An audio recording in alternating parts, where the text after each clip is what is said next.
Avec l'apparition des premiers rayons de soleil, vous êtes nombreux à vous ruer sur la plage. Milieu à la fois riche, fragile et pouvant être dangereux par sa mouvance quasi quotidienne, elle reste néanmoins peu connue du grand public. Andy Millot et Cédric Boucher nous donnent quelques précisions et conseils pour vivre sa plage de la meilleure des façons. Alors aujourd'hui sur la plage de Biscarrosse, il fait très beau. On est nombreux sur cette plage, elle est fréquentée par, comme chaque année en avant-saison, par pas mal de touristes. La plage aujourd'hui, elle a une certaine configuration. La semaine prochaine, ce sera peut-être pas la même chose. Peut-être que cette plage sera complètement différente. On a des baïnes qui se sont formées à un instant T aujourd'hui. Si on revient un autre jour, ces baïnes se seront peut-être complètement déplacées, sûrement d'ailleurs, parce que la plage, c'est pas un milieu figé, c'est un milieu qui est vivant, qui est mouvant, sur laquelle on s'adapte en fonction des bancs de sable, de ce que l'océan a bien voulu construire, puisque c'est l'océan qui construit et qui fait la configuration de la plage, qui fait qu'elle a cette forme aujourd'hui, et qui fait que la semaine prochaine, elle aura sûrement une forme complètement différente. Tout ça fait que c'est en allant voir régulièrement la mer que l'on constate que ça évolue, que c'est en perpétuel mouvement. Ça va nécessiter de notre part des facultés d'adaptation, je dirais, hors du commun. La plage est formée, comme je disais tout à l'heure, d'une succession de baïnes et de bancs de sable. La baïne est un exemple bien précis.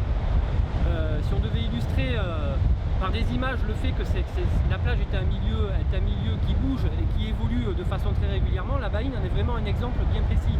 Alors par rapport aux événements qu'on a subis en 2014, qui étaient des tempêtes assez exceptionnelles, qui ont généré des vagues énormes, hein, parce que nous c'est ces vagues-là qu'on a subies et que le littoral a pris en pleine figure pendant presque 4 mois quand même. Ces tempêtes-là ont une influence sur je dirais la configuration de la plage là aussi. La puissance des vagues, les mouvements d'eau étaient tellement importants que le sable a été en mouvement, mais très très rapidement, beaucoup plus rapidement que ce que l'on connaît par exemple aujourd'hui où on a des toutes petites vagues.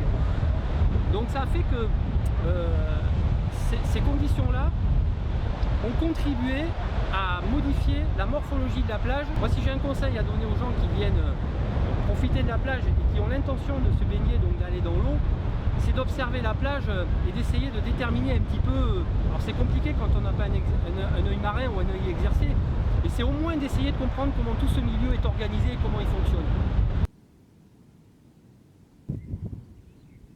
L'hiver 2013-2014 a été vraiment à marquer parce que au niveau des tempêtes, on en a eu énormément sur tout l'hiver, plus d'une dizaine, avec de fortes houles. Voilà, donc la dune a vraiment souffert de toutes ces attaques et on a eu en moyenne des reculs d'une trentaine de mètres. La dune du coup joue un rôle majeur dans la protection un peu du territoire.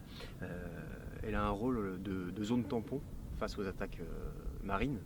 Donc plus le cordon est vaste et plus on pourra protéger la forêt ou d'autres biens type habitation. Donc nous, notre rôle du coup, c'est de la maintenir un état, on va dire, fixé. Voilà.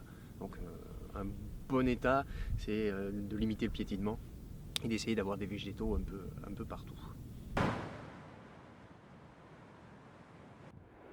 Le rôle étant de fixer la dune et de reconstituer un peu ce stock sableux à la suite de ces tempêtes.